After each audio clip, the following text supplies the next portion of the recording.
O Grupo de Excelência em Inteligência Competitiva GEIC, do Conselho Regional de Administração de São Paulo, se dedica à divulgação de práticas profissionais, pesquisas, livros e artigos científicos sobre diversos temas de inteligência competitiva. Oferecemos muitas oportunidades para você aprimorar seus conhecimentos. Participe dos nossos seminários, palestras, e conheça nossas publicações. Venha aprender conosco, o Grupo de Excelência em Inteligência Competitiva GEIC. Olá e bem-vindos ao programa de entrevistas do Grupo de Excelência em Inteligência Competitiva, o GEIC, que é um dos centros de estudo do Conselho Regional de Administração de São Paulo. E que bom contar com a sua presença. Nós estamos ao vivo em diversas redes sociais, no Face, no YouTube e no LinkedIn. O nosso programa é transmitido pela televisão através da Futures Television, na Roku TV e na Apple TV. Também transmitimos pelo rádio, através da Rádio Futures, a onda do futuro no rádio. Se você tem alguma pergunta ou quer participar, então vamos lá. É só colocar a pergunta ou o comentário no bate-papo ou na sala de chat e eu respondo. Vamos começar falando um pouquinho do GEIC. Foi fundado em 2020 e tem o objetivo de divulgar práticas profissionais, pesquisas, livros e artigos sobre a inteligência competitiva. Aqui você encontra palestras, seminários e diversas publicações criadas pelos membros do grupo e pelos nossos convidados. No programa de hoje, nós vamos conversar com o professor Miguel Noronha Feio, do Instituto Brasileiro de Transformação Digital, e vamos conhecer um pouquinho do seu trabalho. Mais especificamente, nós vamos falar do impacto da transformação digital no mundo dos negócios e da inteligência competitiva. Antes de eu começar, deixa eu falar um pouquinho sobre ele. O professor Miguel Noronha Feio, ele tem 40 anos de carreira em grandes empresas como a Philips Origin, o Grupo Ramada, entre outras tantas. Ele tem 22 anos como professor em MBA, em Planejamento Estratégico e Marketing. Ele é mestre em Administração de Empresas com ênfase em inovação e em serviços. Ele é palestrante, consultor e escritor. É claro, nós vamos falar do capítulo no livro Depois da Manhã dos Negócios que ele escreveu. Então, vamos dar as boas-vindas ao professor Miguel. Professor, bom dia. Muito bom dia, Ron. Prazer estar aqui com vocês, com os telespectadores, para podermos compartilhar nosso conhecimento, bater um papo sobre essa coisa fantástica do mundo dos negócios, de pessoas, de liderança, porque, no fundo, quando nós falamos de negócio, falando de transformação digital, nós estamos falando de pessoas, aquilo que impacta pessoas. Negócios são pessoas. Se você não gosta de pessoas, se você não entende pessoas, escolha uma outra área da sua vida para trabalhar, porque business is people, não é pessoas, né? Porque nós fazemos negócio com pessoas, não com empresas, né? Sim, eu acho que é um dos papéis mais importantes que nós temos aqui no GEIC é justamente essa ideia de compartilhar, né? Compartilhar o que nós pensamos, compartilhar o que nós trabalhamos, compartilhar o que está sendo investigado. Muito obrigado pela sua participação e pela oportunidade dessa conversa. Maravilha. Eu digo hoje, Ron, que conhecimento tem data de validade. Se você pegar uma enciclopédia, seja a antiga enciclopédia britânica, enciclopédia Barça, seja qualquer tipo de enciclopédia, o único livro que está atualizado ali é o livro de história, porque o resto, seja química, biologia, qualquer coisa, é completamente novo. Então, é esse tipo de evento que você nos proporciona, que nos possibilita compartilhar o conhecimento, não o conhecimento antigo, mas um compartilhar algo de tendência, algo que vai moldar o nosso futuro, que vai construir as novas décadas, os novos tempos, que permitam as pessoas, com esses insights, também criarem as suas perspectivas de cenário, adaptando as suas estratégias de negócio, aos seus futuros negócios. Eu acho que esse é o nosso papel. Trazer um conhecimento, trazer um conjunto de dados, um conjunto de informações que permitam às pessoas traçar, construir cenários que possam ser lhes úteis nos tempos atuais, no presente, e que moldem o futuro dos seus próprios negócios, das suas próprias iniciativas estratégicas. Exatamente, professor, vamos começar do princípio, né? Eu queria falar um pouquinho da sua trajetória até aqui, né? De inovação à transformação. Como é que o seu foco se tornou a transformação digital? Qual foi a sua inspiração, né? O porquê? O que é que tornou a transformação digital um dos focos da sua carreira, de tão importante que é? Eu tenho Se eu penso comigo, eu tenho duas características. A primeira é a curiosidade. Eu sempre fui uma pessoa curiosa. Todos os equipamentos que existiam na minha casa, eu dei um jeito de desmontá-los e não consegui montá-los de volta, para a infelicidade dos meus pais.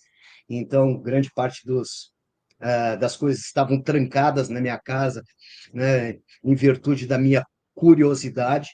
Eu sou do mundo mecânico, eu nasci em 1961, vou fazer 61 anos agora. Então, eu construí os meus próprios brinquedos, eu construí os meus próprios carros e etc. Então, eu sempre fui uma pessoa extremamente curiosa e, ao mesmo tempo, completamente insatisfeita da situação presente em cada uma das minhas fases de vida. Eu sempre queria estar em outro lugar, queria fazer outras coisas, queria conhecer outras coisas. Então, é, é uma coisa que está intrínseco desde que eu nasci, essa questão da curiosidade e da insatisfação. E eu geralmente comento que a insatisfação é que move o mundo. Ou seja, o ser humano, ele está dentro da caverna, mas ele está insatisfeito com as condições que tem, então ele tenta sair da caverna, encontrar novas formas, e ele procura explorar novas terras, ele procura explorar novas pontes de conveniência, de comodidade, de segurança para suas gerações, de segurança para sua prole. Eu sempre digo que a insatisfação move o mundo, né? Nós andávamos a pé, tínhamos várias distâncias, dominamos ou domamos os cavalos, sentamos em cima dos cavalos, depois fizemos uma biga para esses cavalos e demos uma carruagem, depois fizemos carroças, depois fizemos um motor, do motor fizemos bondes, dos bondes fizemos trens, desses trens fizemos automóveis, desses trens fizemos foguetes, e eu espero estar vivo quando um ser humano puder pousar em Marte e estiver lá junto com os homens verdezinhos de antenas e tal. Espero estar vivo lá quando o ser humano conquistar Marte. Então, eu diria o seguinte: seja curioso, não se acomode, saia da sua zona de conforto para a sua zona de confiança. Existe uma diferença entre zona de conforto e zona de confiança. Na zona de conforto, nós ficamos acomodados, o mundo vai andando e nós nos tornamos obsoletos. A nossa zona de confiança permite com que nós consigamos passar os nossos pensamentos, podemos discutir coisas, novos pontos de vista e estar sempre atualizados, permanentemente capazes para novos desafios e tal. Então, eu comecei a trabalhar muito cedo. Eu não era uma pessoa que estava insatisfeita com a mesada que meu pai me dava, então eu tinha que sempre ir atrás de novas fontes, e comecei a trabalhar formalmente com 14 anos de idade. Depois fui para a parte bancária, depois fui para a indústria, fui para o chão de fábrica. Tive uma sorte de estar no momento em que os japoneses estavam introduzindo os conceitos de just-in-time, Kanban, Pokioka, Kaizen, Six Sigma, né, que eram os programas de Total Quality Management na época. Isso fazia com que nós estávamos sempre a mudar os processos, movimentações de materiais, layout de chão de fábrica, implantação de máquinas de comando numérico. Então, eu tive a felicidade de estar em movimentos, em empresas dinâmicas. E depois, quando fui progredindo na minha carreira, me tornei consultor de negócios, fui morar em Toronto, morei em Boston, morei em Madrid, morei em Lisboa, morei no Porto, e depois, assumindo posições de liderança, eu chegava na empresa todos os dias e me perguntava: o que nós vamos fazer de diferente hoje? Né? Porque a minha insatisfação com o passado e com o presente eram permanentes. Então, essa questão da inovação, da geração de ideias, da criação de protótipos, sempre esteve presente na minha carreira e continua hoje com a fundação agora do Instituto Brasileiro de Transformação Digital, que nós sentimos a necessidade de ser um think tank sobre políticas públicas de inclusão das pessoas no mundo digital, da questão das políticas públicas em relação às instalações de antena de 5G, em relação às políticas públicas da criação de algoritmos, porque as pessoas acham que são robôs que criam algoritmos, mas não é verdade. Quem cria o algoritmo é o ser humano, e cada ser humano tem o seu viés, então cada algoritmo pode ter um viés não necessariamente igualitário, justo, equilibrado, e para isso nós temos que ter políticas públicas. Estamos vendo hoje um fenômeno muito interessante, que são as redes sociais cancelarem determinados assinantes. Estamos vendo agora a questão do Musk ter comprado o Twitter. Vamos ver qual é a posição que ele vai dar para o Twitter. Mas são questões interessantes para se discutir se uma rede social tem o direito de tirar uma voz, ou tirar uma opinião, ou tirar uma liberdade de expressão das suas redes. As pessoas me dizem, mas uma rede social é de uma empresa privada. Eu digo, tá bom, mas uma empresa de operação telefônica também é uma rede privada e não permite a ela ficar espionando os meus telefonemas e nem tirando o meu Que número. nós saibamos. Que nós saibamos, é verdade. Então, todas essas questões hoje, mediadas pela tecnologia, afinal, hoje, a nossa vida é quase que mediada por um smartphone, né? Porque a única coisa que nós não fazemos no smartphone hoje é ligação telefônica. O resto nós fazemos tudo. Tiramos fotografias, mandamos mensagens, vemos os nossos batimentos cardíacos, acessamos o nosso extrato, pedimos táxi, compramos, nos comunicamos. Alguns aplicativos também de relacionamento, de namoro, também encontramos isso hoje, mediado pela tecnologia, afeta desde a geração que ainda não nasceu, até uma geração como a da minha mãe, que tem 86 anos de idade, e que descobriu no WhatsApp uma forma de infernizar a minha vida, porque me manda às 5h30 da manhã, todos os dias, uma mensagem perguntando se eu estou vivo, e se eu não responder, geramos aqui uma crise familiar. Muito bem. Olha, vamos falar então um pouco do capítulo do livro que você escreveu, né? Antes da transformação digital, é preciso transformação empresarial. Como é que é isso? Por quê? Porque a transformação digital é apenas meio. A transformação digital é apenas tecnologia, são apenas ferramentas, né? A transformação digital, ela talvez até o nome transformação digital hoje já não faça muito sentido nós estarmos utilizando, porque existe a eliminação hoje quase que completa entre a situação física e a situação virtual, né?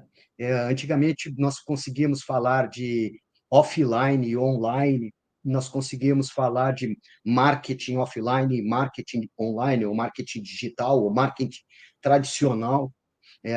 Hoje me parece, e eu acho que a Covid também confirmou esse tipo de coisa, que nós vivemos um ambiente híbrido.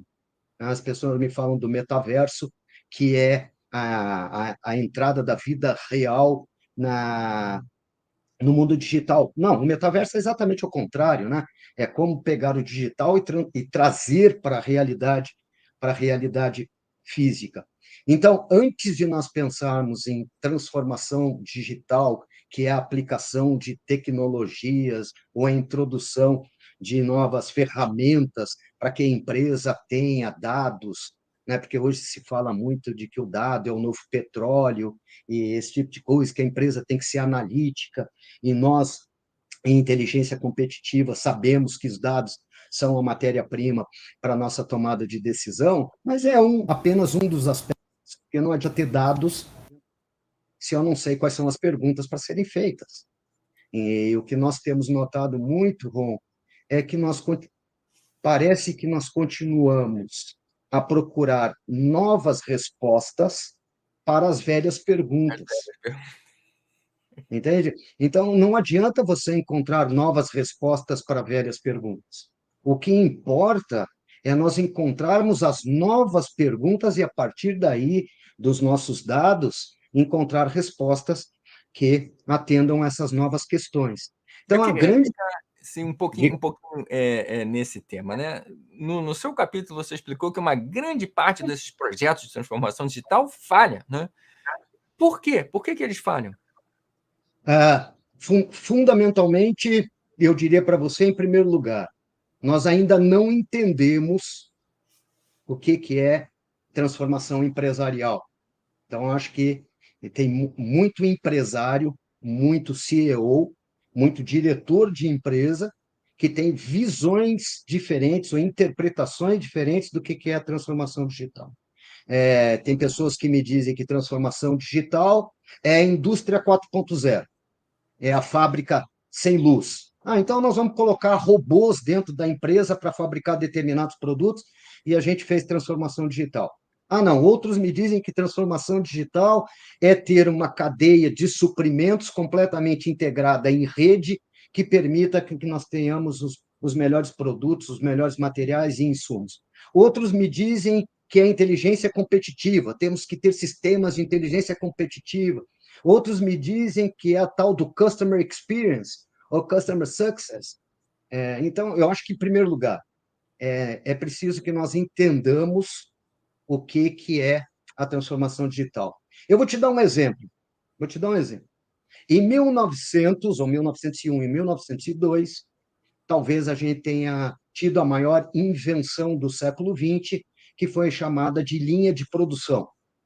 Então, o nosso amigo Ford criou a linha de produção que permitiu a produção em massa, e com a produção em massa, o custo unitário da peça caía, significava que nós poderíamos produzir com menos custos e, com isso, entregar produtos com preços competitivos ao maior número de pessoas e gerou a sociedade de consumo. Quantos anos levou-se para entender o que era uma linha de produção? E a resposta é simples, levou 50 anos para entender o que era uma linha de produção. E as pessoas diziam: a minha empresa hoje está totalmente organizada como uma linha de produção. E a transformação digital é um pouco disso, Ron. Nós estamos passando por uma nova era em que nós estamos quebrando, ou com inovações disruptivas, eliminando velhos sistemas e colocando outros no seu lugar. Estamos criando novas profissões, da mesma forma que o nosso amigo Ford eliminou profissões como ferreiro da ferradura do cavalo, eliminou uma série de produtos artesanatos e criou outras profissões como engenheiros, como financeiros, pessoal de gestão de recursos humanos, pessoal de marketing, pessoal de vendas. E agora nós estamos criando outras profissões, eliminando outras, e talvez se um Neandertal ou um Homo sapiens estivesse me escutando agora, ele diria que a revolução e a transformação foi muito maior na época dele do que foi agora na nossa época. Eu não sei, por exemplo, se nós podemos dizer que um smartphone, uma inteligência artificial, causou mais impacto na humanidade do que a prensa do Gutenberg ou do que a invenção das caravelas para os portugueses e espanhóis criarem novas rotas do mundo, ou a pólvora para resolver grandes conflitos, ou o papel, ou a bússola. Não sei te dizer qual é o impacto que isso houve na humanidade, mas posso te garantir que a produção da pólvora, da bússola, da caravela, da prensa, do papel, gerou muito mais impacto na humanidade do que simplesmente uma coisa chamada inteligência artificial, que a gente vem utilizando desde a década de 1950, ou da década de 40, né, em que as pessoas utilizam Excel e não sabem que estão utilizando inteligência artificial ali. Então, eu acho que tem uma falta de entendimento em relação à transformação digital. Eu mesmo sou uma pessoa que todos os dias estou tentando rever conceitos de transformação digital, entender qual é essa transformação que nós estamos fazendo. Imagina isso, eu que sou da academia, também tenho uma empresa de consultoria, mas imagina isso para um CEO que tem 40 mil funcionários que tem que tomar tomadas de decisão todos os dias em relação à planta, capacidade de produção, gente, remuneração, preço e etc. E ainda tem que pensar em tudo isso. Respondendo à tua pergunta e fechando parênteses, grande parte da falha dos projetos é porque as pessoas passam por uma fase de execução, e eu sempre digo que para executar você tem dois passos principais anteriores. O primeiro é pensamento, o segundo é planejamento. Só o terceiro passo é execução e o quarto passo é a avaliação. Então, eu acho que tem muitas empresas de tecnologia proporcionando às empresas implantarem sistemas, elas implantam ou porque é moda, ou porque o concorrente também tem, ou porque o cliente pediu, mas sem antes ter um pensamento estratégico se aquilo realmente faz sentido ou não para a sua estratégia de longo prazo. Então, eu acho que grandes projetos falham porque não existe um propósito, não existe um pensamento e não está ligado à iniciativa estratégica que a empresa tem. O segundo ponto é que as tecnologias são muito novas, as pessoas têm medo da mudança, são resistentes à mudança, então eu diria que um dos grandes problemas é a resistência à mudança pela introdução de novos métodos, novas metodologias que necessitam de novas capacidades, necessitam de novos conhecimentos, e as pessoas que estão atualmente trabalhando com os antigos processos não têm esse conhecimento e, com isso, geram uma resistência.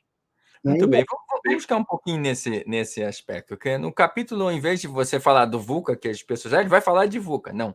Você falou da outra sigla, que é a BANI, né? Uma sigla que significa fragilidade, ansiedade, não linearidade e incompreensibilidade. Explica isso. Por que você resolveu falar do BANI e não do VUCA?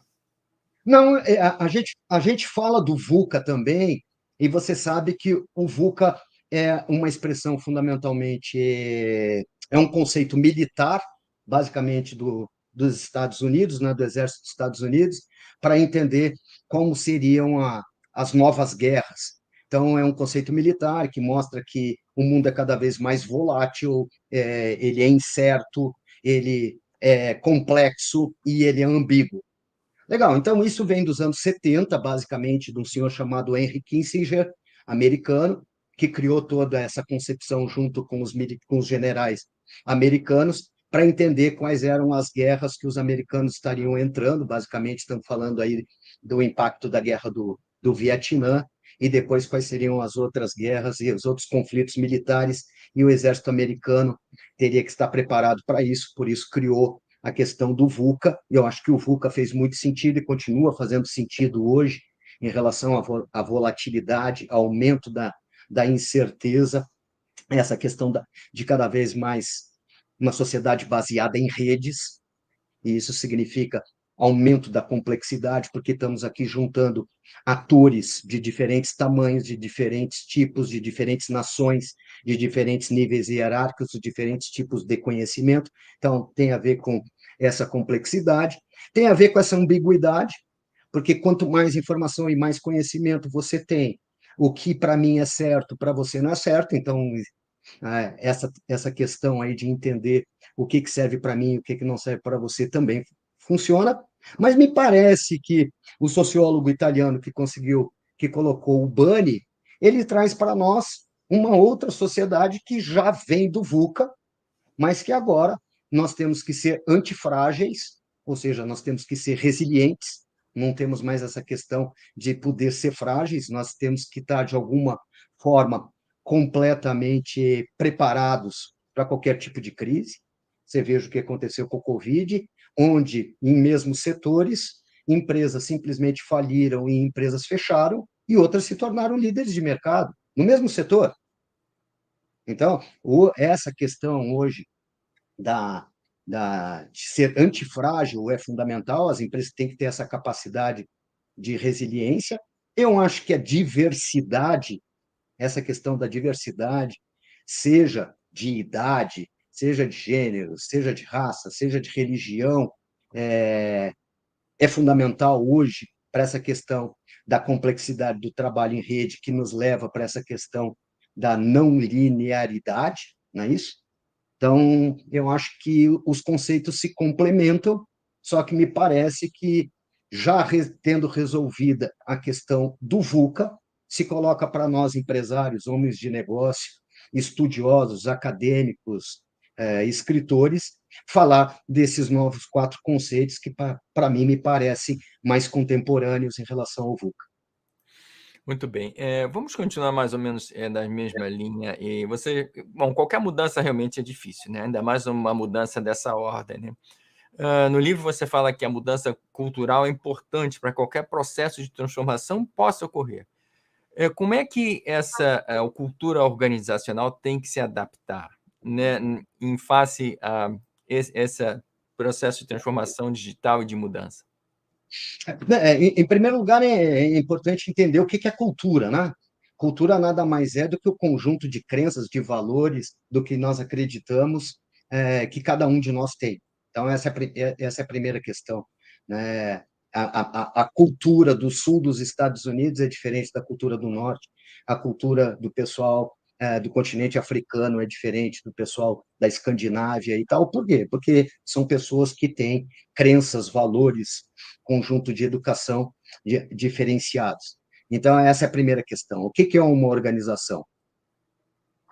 Uma organização, as pessoas dizem assim, tá bom, uma organização é um nome, um logo. Não, simplesmente uma ficção jurídica em que o governo, todo final de ano, quer apurar o resultado para conseguir coletar os impostos sobre o faturamento e o resultado. Uma organização é um conjunto de pessoas. É um conjunto de pessoas que gere recursos com o objetivo de atender uma necessidade mal atendida ou não atendida. Esse é o propósito de qualquer organização, ou seja, o meu produto ou o meu serviço obrigatoriamente tem que atender uma necessidade, seja uma necessidade não atendida ou mal atendida, ou, às vezes, por questão de demanda, por questão de capacidade, uma necessidade que esteja atendida simplesmente para colocar o produto à disposição dos seus consumidores. Então, se uma organização é um conjunto de pessoas e essas pessoas têm um conjunto de crenças, de valores, de pontos em que consideram importantes, as pessoas que fundaram essa empresa, as pessoas que dirigem essa empresa, têm que definir quais são os valores, quais são os seus propósitos, qual é a sua missão, né? Qual é a sua visão, para que o resto das pessoas esteja engajado, se comprometa e tenha um senso de pertencimento. Por que a gente fala tanto hoje em liderança? Porque liderança é isso. As pessoas me perguntam, Miguel, o que é um líder? Cara, líder é aquela pessoa que você segue sem perguntar para onde ela está indo. Ou seja, líder é aquela pessoa que você acredita. Mas você acredita em quê? Eu acredito na visão que ele tem, eu acredito no propósito que ele tem, eu acredito nos valores que ele professa, eu acredito nas crenças que ele possui. Esse é o líder, que inspira, que faz com que as pessoas entrem no barco e não perguntem para onde estão indo, mas acreditam que o barco está indo para o lugar que as interessa, que lhe dê propósito, que lhe dê sentido de vida. Então, a primeira coisa que nós temos que fazer na liderança é dar um sentido de vida para as pessoas. Ou seja, não é mais possível trocar o tempo das pessoas pela folha de pagamento no final do ano ou no final do mês.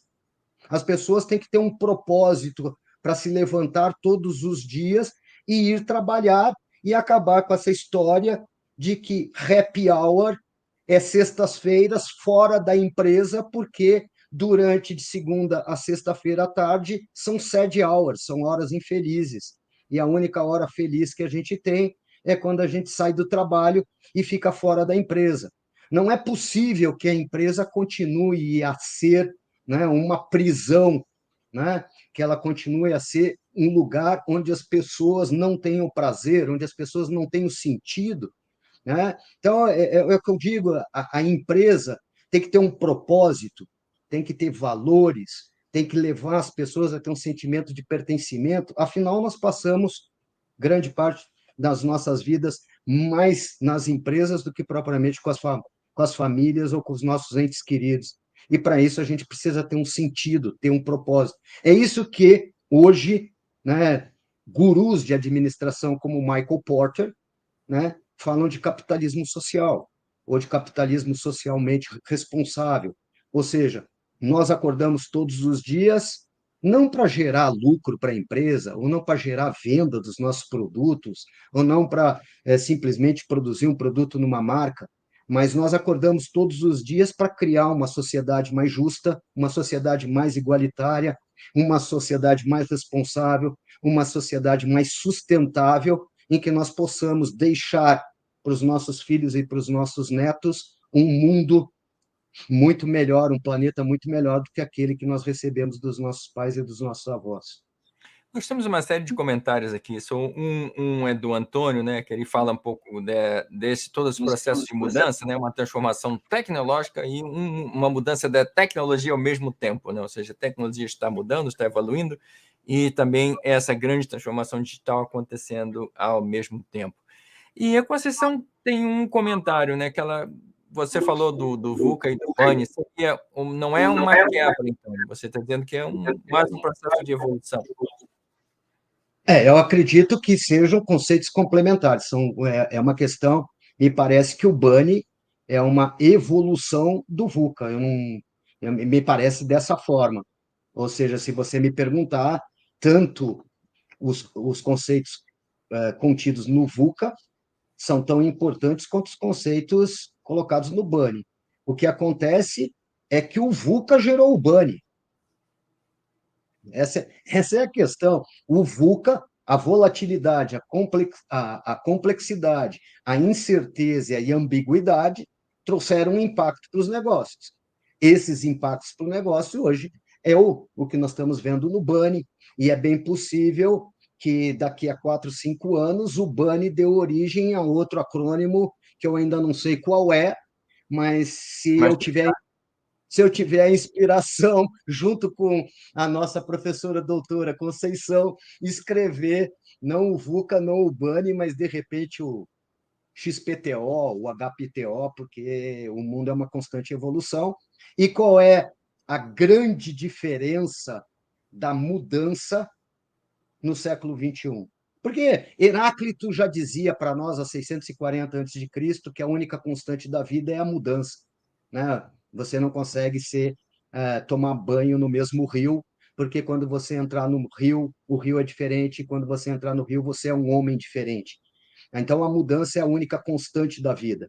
Mas a grande característica do século XXI não é a mudança, porque o ser humano sempre mudou e sempre vai mudar.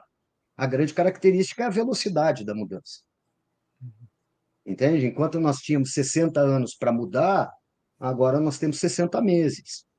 Enquanto nós tínhamos ciclos de vida de produto que duravam 5 anos, agora o ciclo de vida do produto é de 5 meses. Né? Nós já estamos no iPhone 14, no iPhone 16, né? iPhone 1, 2, 3, 4, 5, 6, 7, 8, 9, 10, 11, 12, 13, 14, 15, 16. Nós já estamos no Galaxy S1, S2, S3, S4, S5, S6 e por aí vai. Já passou para o S20 e agora vai ser S200 e S2000, eu não sei até quando vai. Mas que os ciclos de vida estão cada vez menores por causa da velocidade da mudança, isso é fundamental. E é por isso que o vídeo que nós estamos a fazer hoje, daqui talvez a 15 dias já seja passado e a gente já tenha que pensar em outras coisas e tal. E esse é um dos grandes desafios que nós temos no nosso grupo de inteligência competitiva, que é entender se os conceitos que nós ainda estamos falando sobre inteligência competitiva, ou transformação digital, ou customer experience, ou qualquer outro conceito desse, ainda é válido ser discutido, como eu coloquei para você, em relação ao que é marketing digital, o que é marketing tradicional, né? Porque a gente vive um mundo completamente híbrido, onde físico e digital têm que estar juntos, construir essa coisa de uma forma junta, consistente, relevante para todo mundo, e um mundo que nós ainda não compreendemos, porque é completamente novo, e cada vez que a gente se dedica a estudar esse novo, no dia seguinte aparece uma outra novidade que quebra as nossas pernas e nos obriga a rever e eu posso te dizer que eu estou muito entusiasmado com tudo isso, porque não tem tempo para eu poder me aposentar, porque o que eu escrevi ontem já não vale mais, e o que a Conceição escreveu ontem também já não vale mais, e a gente está sempre com essa questão de entregar para as pessoas o que tem de mais atual, de mais atualizado e o que faça sentido no mundo que a gente vive. E o mundo que a gente vive hoje vai da Nova Zelândia até a África, até o Brasil, até os Estados Unidos, até o Canadá, até as coisas mais remotas do mundo, e isso se passa em um segundo. Não, É uma num, pergunta, num no blink. seu comentário, né? E o Antônio fez um outro comentário aqui, né? Qual é a profundidade da reavaliação que nós temos que fazer, né? Ele fala que o líder deve fazer uma revisão do equipe, do objetivo, a missão, a visão, né? Para poder motivar todo o time, toda a equipe. E como a mudança é muito profunda e muito rápida, qual é a profundidade da análise que nós temos que fazer? Nós temos que repensar a nossa visão, a nossa missão. Como é que fica isso?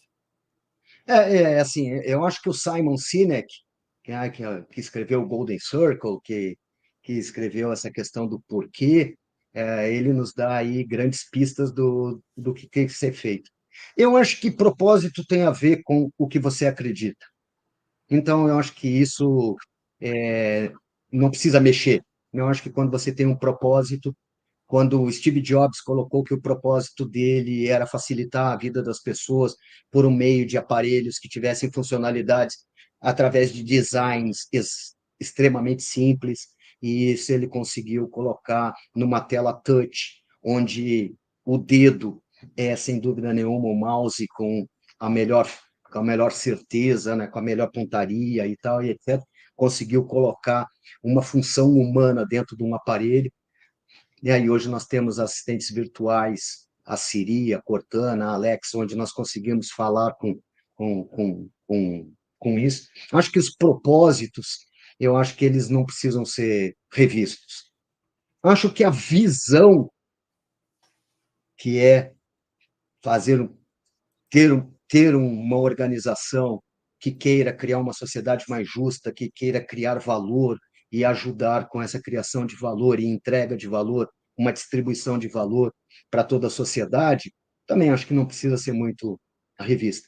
Agora, a nossa missão, que é o que nós vamos fazer e o nosso como vamos fazer, eu acho que isso tem que ser revisto todos os dias, ou quase todos os meses, ou quase todos os anos, porque a mudança obriga uma mudança do o que nós estamos entregando, o que nós estamos criando de valor, como estamos fazendo.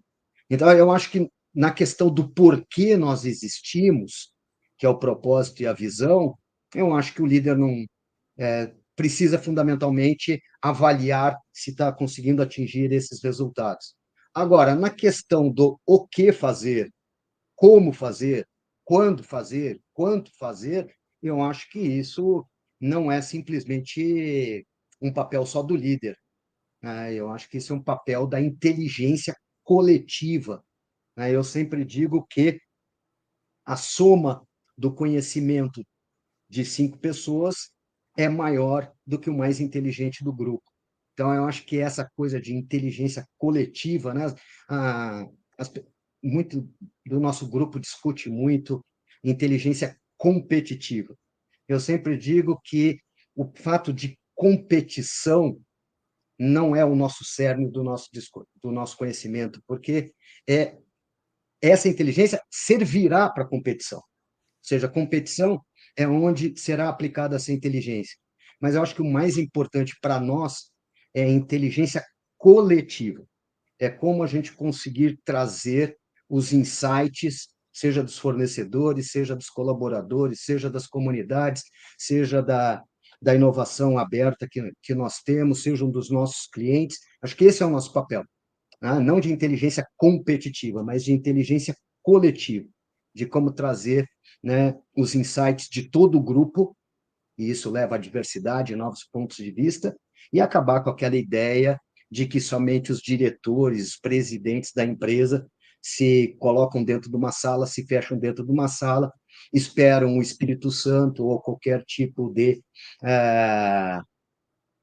entrada de insights e propõe para a empresa depois um plano em que todos têm que seguir sem ter dado nenhum tipo de opinião.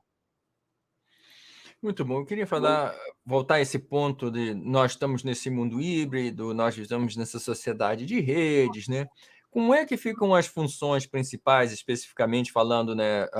Como é que o vendedor vai executar as vendas, né? Como é que é o novo papel do vendedor e como é que é essa nova relação com o cliente, já que nós estamos nesse mundo digital, esse mundo híbrido, nós não estamos mais indo visitar o cliente, nós estamos interagindo com o cliente através de um sistema, né? Como é que fica isso do marketing e das vendas nesse novo mundo híbrido? Eu acho que você coloca uma questão interessante. A revolução industrial, ela tinha fundamentalmente como fator de, de obtenção de resultado uma palavra chamada produtividade. O que é a palavra produtividade? A atividade de produzir. Legal, então eu tenho que produzir, produzir, produzir, produzir. Eu tenho que ser produtivo, tenho que tirar a maior produtividade dos meus recursos, ou seja, maximizar as oportunidades e, de alguma forma, minimizar as nossas fraquezas e eliminar as incertezas, eliminar as ameaças do mercado e etc. O que está a ver, o que existe com o conceito de produtividade? É simples. Um profissional é melhor, resolve uma determinada atividade melhor do que um amador. Então, nós criamos as profissões, essa profissão tem a ver com uma especialidade, e essas especialidades nós colocamos em várias caixinhas. Então, quem é especialista em dinheiro, vai para finanças. Quem é especialista em pessoas, vai para recursos humanos. Quem é especialista em produzir, vai para produção. Quem é especialista em vender, vai para vendas. Quem é especialista em promover, vai para marketing. E por aí vai. E nós criamos, né, uma hierarquia, um organograma dentro das empresas, um monte de caixinhas com presidentes, vice-presidentes, diretores, gerentes, coordenadores, supervisores, analistas, até chegar no estagiário 14 ou no menor aprendiz, e as pessoas viam o organograma simplesmente como a jornada que elas teriam que chegar na empresa para conseguir maiores desafios, maiores responsabilidades, serem promovidas e ganhar, assim, recompensas maiores. Nós não vivemos mais o mundo da produtividade. A produtividade foi resolvida com a tecnologia, foi resolvida com a robótica. O robô está fazendo isso. Então, o que sobra para o ser humano? As pessoas me dizem, o ser humano vai ser eliminado pelo robô. Não, o ser humano vai ser eliminado pelo robô nas atividades que exigem produtividade. É impossível ganhar da máquina. Eu jogo xadrez e perco para o computador todos os jogos que faço. Eu tenho que jogar com um algoritmo lá do xadrez para iniciante, ou no nível 0, ou no nível 1, para poder empatar ou poder ganhar. Por quê? Porque o computador pensa muito mais rápido do que eu, tem muito mais informações do que eu, e por isso a Alexa, a Siri, a Cortana têm informações sobre o passado muito mais relevantes do que eu. Agora, o que sobrou para o ser humano, então? O que diferencia o ser humano dos outros animais e das outras espécies do planeta Terra? As pessoas dizem inteligência. Não, não é questão da inteligência. O golfinho também tem inteligência, outros bichos têm inteligência, as plantas têm inteligência. O que diferencia o ser humano é a sua capacidade de pensar, sua capacidade de raciocinar, sua capacidade de resolver problemas e colaborar. Então, o que sobrou para o ser humano não é a mais produtividade, é a questão da criatividade. E criatividade é a atividade de criar, não a atividade de produzir. Então, as empresas precisam repensar as suas estruturas organizacionais. Não é mais possível a gente pensar vendas, assistência técnica, suporte ao cliente, saque, CAC, marketing e etc. Isso não é mais possível. E você me pergunta, mas por quê? É simples. Se você pegar 122 anos da Revolução Industrial, claro, podíamos estar falando um pouquinho antes ali dos teares mecânicos e das primeiras empresas que aconteceram na Escócia, em 1850 e tal, mas vamos pegar como marco histórico 1903, o primeiro modelo T do Ford como revolução industrial. Se você pegar a revolução industrial e levar até 2000, você vê que a primeira fase da revolução industrial foi ter produto, a segunda fase da revolução industrial foi vender esse produto, a terceira fase da revolução industrial foi dar qualidade para esse produto, e a quarta fase da revolução industrial foi entregar conveniência e comodidade para os nossos clientes. Se você pegar isso, são 4 variáveis que estão à disposição da empresa e são variáveis internas à empresa. A empresa controla o produto, a empresa controla a qualidade, a empresa controla as suas vendas, a empresa controla os seus processos, a empresa controla a qualidade de seus produtos. Em 2000, tivemos o estouro da bolha das empresas .com e ficaram 2 empresas que transformaram o mundo. A primeira empresa foi a Google, que transforma o mundo democratizando a informação. A partir de agora, essa informação está disponível para todo mundo. Ou seja, eu, como professor, que era uma segunda referência de fonte de informação para os meus alunos, eu passo a ter o Google agora como concorrente. A segunda fonte de informação antes do Google eram os livros. Então, eu, como professor, entrava em sala de aula, um professor indicava, um aluno pedia para indicar um livro, ou o professor entregava a sua experiência e seus conhecimentos. A partir de agora, eu tenho um aluno olhando no Google aquilo que eu estou a falar, e ele simplesmente me questiona porque tem alguma notícia diferente daquilo que eu estou a colocar. Mas ainda faltava uma questão. Se eu não preciso mais agora de conversar com o vendedor para saber qual é o produto, para saber se tem estoque, para saber qual é o preço, para saber algumas características funcionais do produto, eu ainda tinha que ir na loja buscar o produto. Mas a Amazon e o conceito da Dell Computer chegam para nós e dizem, não tem problema nenhum, põe a tua ordem aqui, põe o teu pedido, e eu te entrego em 24 horas, te entrego em 48 horas, e hoje o problema da last mile, da última milha, é um dos problemas mais importantes que as empresas têm que fazer, que é a questão da logística, seja da logística de entrega, seja da logística reversa. Então, você veja que o que valia até 2000, a partir de 2000, com a transformação digital, com empresas como Google, empresas como a Amazon, e toda essa revolução digital que a gente fez, impactou a forma das pessoas se organizarem dentro da empresa, e o que leva hoje à diferenciação da empresa não é mais seu produto, não é mais seu preço, não é mais nada disso, mas são simplesmente os insights e a questão da inovação, né, permanente dos nossos negócios para entregar novas experiências para os nossos clientes. Então, se você me perguntar se o vendedor é capaz de entregar uma única experiência para o cliente, eu diria que não. Se o pessoal de marketing é capaz de entregar a experiência para o cliente, eu diria que não. Ou seja, a empresa toda é responsável pela entrega de uma experiência ao cliente. Então, não adianta mais você estar em silos, estar organizado em caixinhas. Você tem que estar organizado hoje com uma equipa que atende determinados tipos de clientes. Então, você vai ter que mudar o teu organograma, trabalhando com squads, trabalhando com tribos, em volta de um grupo de clientes. Então, esse grupo de pessoas, que é uma pessoa do financeiro, que é uma pessoa de RH, que é uma pessoa de projetos, que é uma pessoa de TI, que é uma pessoa de produção, que é uma pessoa de logística, que é uma pessoa de marketing e de vendas, vai atender um determinado conjunto de clientes e entregar para esse cliente a melhor proposta de valor que essa empresa possa entregar para essas pessoas. Então, não faz mais sentido. Não faz mais sentido você falar em marketing e vendas. Um comentário. Então, qual seria o nosso propósito? Passa a ser o quê? Atender as necessidades das pessoas num determinado tempo? Eu diria para você que o nosso propósito é melhorar a vida das pessoas permanentemente. Nós não teremos mais a necessidade de estar disponibilizando produtos para os consumidores, porque eles o farão por celular, ou farão por inteligência artificial, ou farão por qualquer coisa. O propósito da empresa será o de permanentemente melhorar a vida do ser humano. Esse é o papel da empresa.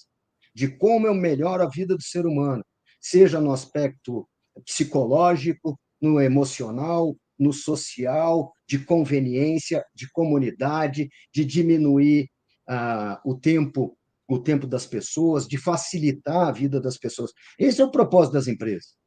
O propósito da empresa não é produzir um produto, não é vender um produto. O propósito da empresa é melhorar a vida do ser humano. E hoje nós estamos aqui utilizando o StreamYard, que facilita a vida das pessoas. Então, você está proporcionando a um número de pessoas que há 10 anos atrás seria impossível, e você está facilitando a vida das pessoas. Ou seja, você tem um propósito não de entrevistar o Miguel Feio, não de saber o que é transformação digital. O teu propósito é trazer convidados que possam, de alguma forma, afetar, impactar a vida dos outros Positivamente. e impactar de forma positiva ou até negativa.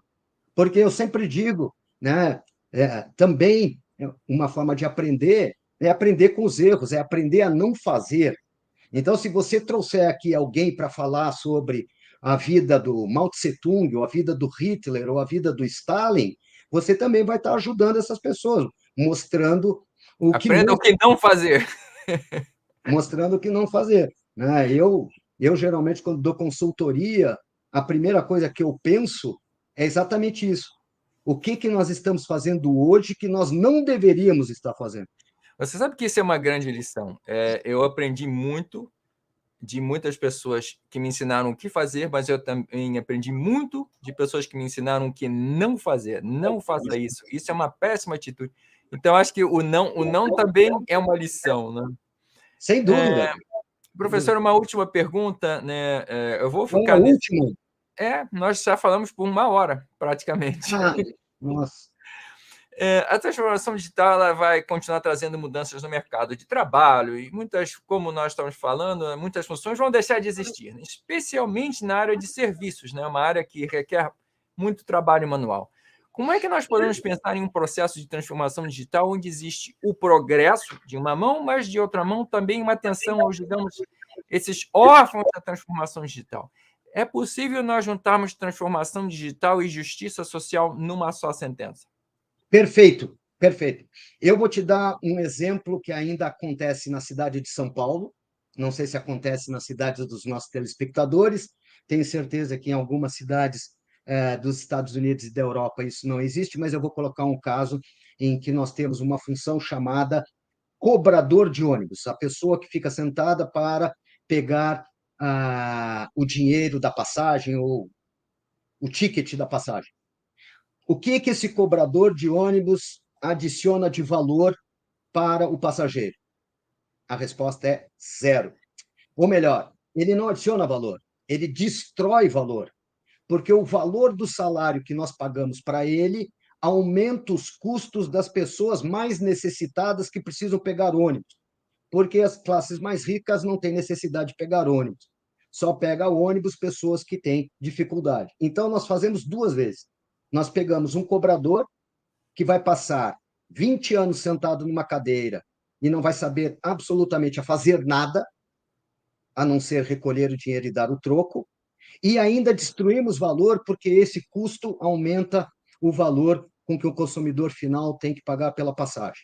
Pergunta, Ron, eu tenho que pegar esse cobrador e fazer um programa de treinamento em que esse comprador se torne um bom pintor, se torne um bom elétrico, se torne um bom mecânico, se torne qualquer outra coisa que seja criação de valor para a sociedade. E hoje a transformação digital consegue entregar programas de EAD, seja talk shows, né, podcasts, no celular ou no telemóvel ou no smartphone desse cobrador, em que ele pode ter ali uma formação para qualquer área que ele goste. E quem está falando de cobrador de ônibus pode estar falando, por exemplo, do que acontece aqui no Brasil. Aqui no Brasil, nós temos uma profissão chamada caixa de pedágio. Ou seja, tem uma menina ou um menino que ficam 6 horas dentro de um cubículo, dentro de uma cela, respirando gás carbônico dos carros para entregar um troco de uma moeda ou de uma nota para poder subir uma cancela e as pessoas poderem passar pelo pedágio. A pergunta é: qual é o país que pode se desenvolver com profissões como cobradores, pessoal de pedágio, pessoal de ensacolar coisas no supermercado, com esse tipo de profissão? Essas profissões, elas necessariamente precisam ser destruídas, porque elas destroem valor, elas não criam valor. A sociedade, a transformação digital permite pegar essas pessoas e entregar uma outra riqueza de conhecimentos que permitam essas pessoas terem seu propósito de vida, terem significado na sua vida, construindo valor, criando valor e não destruindo valor. Então, a primeira pergunta, Ron, em relação às profissões é: elas destroem ou criam valor? Se elas destroem valor, nós temos que eliminá-las. Se elas criam valor, nós temos que potencializá-las. E isso nós conseguimos fazer hoje com ferramentas, sistemas, softwares, algoritmos, permitindo que pessoas de todas as idades, de todo tipo de conhecimento, em qualquer lugar do mundo, e eu vejo muito do que as indústrias farmacêuticas estão fazendo na Índia, por exemplo, né? A Índia recebeu unidades de internet no meio das suas cidades, no meio da praça, onde existiam programas para ensinar a escovar os dentes, Ron. Uhum. A escovar dentes, ou seja, para uma criança não perder os dentes quando pequena. Então, você veja o poder que a gente tem hoje de levar conhecimento a qualquer lugar do mundo, seja por um balão que tem uma antena, seja por um satélite, seja por qualquer antena mobile, e a gente poder simplesmente levar um conhecimento fantástico para essas pessoas e transformar a vida desses seres humanos numa vida muito melhor e etc. É isso que os japoneses estão chamando de sociedade 5.0. O que é a sociedade 5.0? É a tecnologia a favor do ser humano e não contra o ser humano. Então, essa questão de que a tecnologia vai eliminar empregos, se eliminar os empregos que destroem valor, faz sentido. Se destruírem empregos que criam valor, nós temos que ter políticas públicas que não permitam esse tipo de coisa. Professor, muito obrigado pela sua presença aqui. Essa conversa vai ter que continuar. E a todos que nos acompanharam aqui, muito obrigado. Por favor, não deixem de visitar o sítio do GEIC na página principal do CRA. Eu vou colocar aqui um link nos comentários nesse vídeo, assim vocês poderão encontrar com mais facilidade. Aliás, o livro é gratuito, pode ser baixado. Dentro do sítio, vocês vão encontrar aqui o link para poder baixar o livro. Uma vez mais, é gratuito, né? O programa do GEIC, esse show e os passados, todos os shows passados são televisionados pela Futures Television, todas as segundas, quartas e sextas, às 13 horas de São Paulo. O nosso show também é transmitido pela Rádio Futures todos os dias, também às 13 horas de São Paulo. Para escutar, é só visitar a radiofutures.com e usar o aplicativo de mídia, que também é grátis, né? Nos próximos programas, nós vamos abordar uma série de temas, vamos continuar essa conversa com os autores dos capítulos do Depois de Amanhã dos Negócios, é um livro muito importante, é um livro muito bonito e que vai ajudar a nós pensarmos um pouco mais sobre esse amanhã, né? E, é claro, se vocês tiverem qualquer tipo de ideia ou quiserem participar, vamos nessa, por favor, é só usar esse link, contatar a mim ou o programa, né, através das redes sociais, e nós vamos trazer outras coisas novas. Uma vez mais, professor, muito obrigado, e a todos que nos acompanharam aqui, muito obrigado pela sua presença, e espero contar com a sua presença no nosso próximo programa. Mais uma vez, muito obrigado. O Grupo de Excelência em Inteligência Competitiva GEIC, do Conselho Regional de Administração de São Paulo, se dedica à divulgação de práticas profissionais, pesquisas, livros e artigos científicos sobre diversos temas de inteligência competitiva. Oferecemos muitas oportunidades para você aprimorar seus conhecimentos. Participe dos nossos seminários, palestras, e conheça nossas publicações. Venha aprender conosco. O Grupo de Excelência em Inteligência Competitiva GEIC.